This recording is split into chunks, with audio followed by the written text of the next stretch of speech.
The views expressed in this rant are my own. I encourage everyone to form their own opinions on the subject discussed. And yes, I know this is a bit of the pot calling the kettle black. I want to preface this with a few things. 1, I'm a big fan of A Song of Ice and Fire. 2, I'm not the fastest writer myself. As far as I know, that title belongs to Brandon Sanderson, but we'll get to him eventually. 3, this isn't something I usually spend time thinking about until a meme reminds me. And 4, in a lot of ways, I really respect George R.R. Martin and his ability and his writing. So let's rag on George R.R. Martin. Why? Partly because he's big and successful, and therefore a tiny channel like mine is in very little danger of actually hearing from him. And partly because I was scrolling through Twitter waiting for a video to upload. And lastly, let me tell you a little story. The year is 2011, and it has been a rough one. My entire social circle exploded. I lost my apartment, my job, and a lot of my will to live. I was crashing on a family member's couch thinking about how this wasn't where I wanted to be at 25. Pardon me while I laugh a little bit at my naivete at what the future held. Then my sister introduced me to the first book of A Song of Ice and Fire. Until this point, I had read nothing of this scale, and by scale I mean size, because it was a big old book. Mostly I read smaller novels and manga before this. Since I had nothing else to do, and not enough money to go exploring for something else to do, I picked up the book and started reading. For the rest of that year and well into the next, I did nothing but read and reread every book in that series. At least every released one. This was the series that really brought up my reading speed.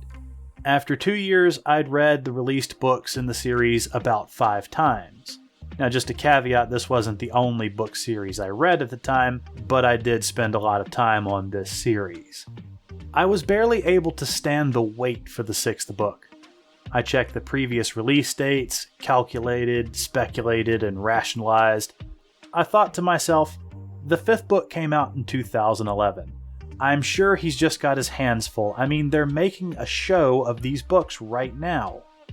As a side tangent, I've never watched the show, and I still don't intend to. For the next few years, I'd jump at any bit of news on the Winds of Winter. I remember laughing at people who watched the show with that special kind of smug superiority that one gets when one's read the books.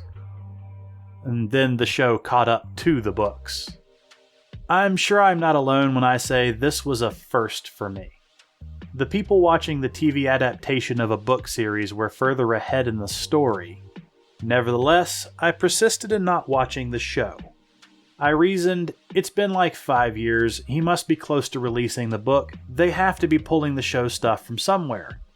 Besides, the books already read like an HBO special, I can't be missing much. Then the series ended and everyone was mad. I can't say I was surprised. Martin had been kicked from the writing room in the final seasons. I'm not exactly sure which, so don't quote me on that. This meant, at least in my eyes, that the ending wasn't canon. Surely, now that Martin was free from the show and had a chip on his shoulder, he'd want to set the record straight. To tell us the story as it was meant to be. I just needed a bit more patience. 10 years may have been a long time to wait, but surely, when the 6th and possibly 7th book come out, it'll be worth it. It has been 13 years since I picked up A Song of Ice and Fire for the first time. It's not as long as some people have waited, but as I looked through articles on the internet, I was once again reminded that Martin's just kind of doing his thing somewhere, and while the next book is not coming out this year, he believes next year will be the lucky one, the year that it finally comes out. You know, I had almost convinced myself I didn't care anymore. I had almost forgotten about the great unfinished series I had started. But now I'm just kind of mad. I've heard the rumors and people's speculations that Martin's afraid whatever he makes won't live up to the hype, that he's actually already finished the series twice, but he was never happy with it and had to go back and do it again. or that Martin died in 2018 and they've just been lying to us this whole time. Alright, I made that last one up, but the point still stands. So this leads me to a bigger question about procrastination. First of all, I know what Martin's made is a giant complicated monster staring him down like a fat angry house cat from his writing desk every day. And yes, I know the feeling.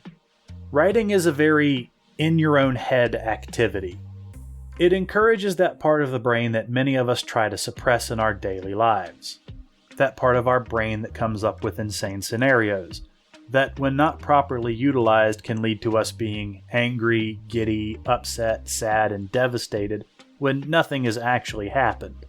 When you work that part of your brain often, it can sometimes fold back on you and make you a bit weird, emotional, and/or irrational. So I'm going to explore some theories. Mostly because I left my book stuff somewhere else and I want to rant. First theory. Martin can't deal with the thing he's created. Have you ever been frozen with indecision? Too many options are dancing around and dealing with the choice is harder than simply running away. I also imagine the hype around the series brought on by the show didn't help matters. It can also be hard to focus on more than one project at a time, and a TV show is a pretty big project. Age has probably compounded the issue.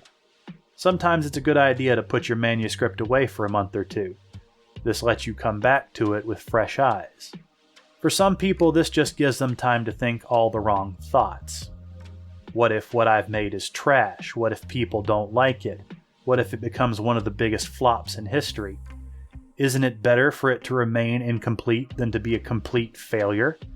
It could be that Martin spends hours of his day just avoiding looking at his desk, or maybe he's gotten really into World of Warcraft. The second theory. Martin's already finished the series and wasn't happy with it. I hear this one a lot from the more hopeful sides of the internet. This is kind of the same problem as the first, but with a bit more disappointment. One of the hardest parts of being an author can be letting your book go. Once it's published, it's done. Yes, you can take it down, change some stuff, and republish, but that version is still out there. When you've reached Martin's level of success, things may feel different. Martin seems to have an inverse relationship between his notoriety and the amount he can actually publish. Now that he's reached about as high as he can expect to go, the pressure is also as great as it could possibly be. It is possible that Martin is just paralyzed with fear that his work just isn't as good as people claim, that no ending he can come up with will be as good as it needs to be. It can be hard to go over your stories and determine if they're good enough. With your stories, since you made it, you both love it and hate it more than any person alive possibly can. Unless, of course, you're Arthur Conan Doyle and it's Sherlock Holmes. You cringe at things you once thought were good, even if other people don't see it that way. It's why you should never edit your own books. Third theory. Martin is unofficially retired. He may just be done. He's had a really long career writing, and I know he's written a ton of books, even outside of A Song of Ice and Fire, which are monsters all on their own. After being kicked out of the writing room for the show adaptation of what is arguably his most popular work, he may have just given up. If one is comfortable enough, it can be easy to just set everything down and ride off into the sunset. Enjoy what you have and the time you have left. I'm sure he's working on other things. I see he's published tangentially related material to A Song of Ice and Fire, but he's never gotten around to picking back up with the main story.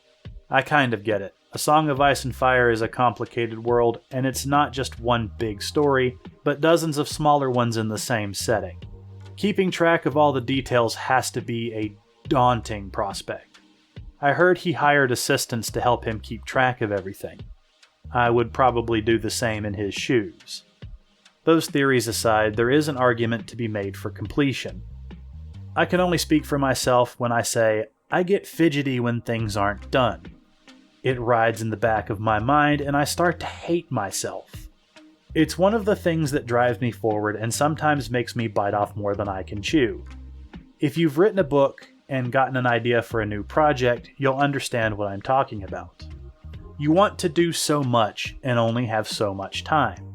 Sometimes when overloaded, you can easily throw it all aside and say, "Nope, that's too much for me, thanks."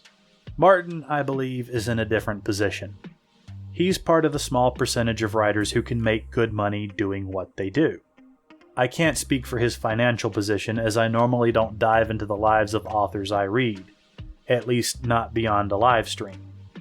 I'm pretty sure at this point he could stop working and be set for the rest of his life, something I'm sure he's contemplated more than once.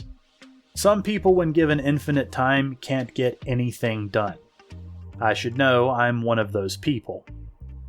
I have a sweet spot of busy where I can get a lot done, but if I go too far beyond or not close enough, my productivity falls through the floor. So I work as long as I can until I burn out, eventually finding that sweet spot for longer and longer periods of time. Or so I keep telling myself. So here's a fourth theory. Martin is mad or can't continue what he started. I know I've mentioned it before, and I will say it till the day that I die, that I hate bureaucracy. All of the contracts and stipulations and restrictions have probably robbed the world of more wealth and joy than any other cursed invention of mankind. When Martin was kicked out of the writing room for what represents the last book of his series, he may have just said, "Screw it," and left it at that. He may also be legally bound not to compete with the show due to contracts, lawsuits, or threat of some other nature. I have no inside knowledge of this, but it would hardly be the first series killed by lawyers and paperwork. This leaves us with one inescapable truth. We probably aren't getting The Winds of Winter. Watch, now that I've said it, they'll set the publication date in the next day. And I'll be dealing with smug comments under this video, like the time I phonetically read the British spelling of a word and got corrected over 3 months by others in the Anglosphere. This wouldn't be the first anticipated series not to receive a proper send-off. I feel like I collect more of them every year. I'm looking at you, Final Space producers. I am still waiting for the comic that ends the whole series though, so that's a plus. So what can we do? Honestly, I'm at a loss. One of the reasons I stay away from Vegas is I tend to enjoy things that inevitably fail. On YouTube, I'm still subscribed to channels I used to watch avidly until they stopped putting out content. I've read books and manga that never see an end. In a way, it feels like we as a society have a problem that's more like two problems. We don't see stories through to a proper end. Either they go on for way too long and lose all the charm and character they once had, or they're ended too soon. So what can we take from this little rant? Well, you can take whatever you want. I just wanted to vent because I wanted some closure on a story I really loved. I also understand that I need to keep going on my own projects, if for no other reason than to not quit before the end. Good luck, everyone.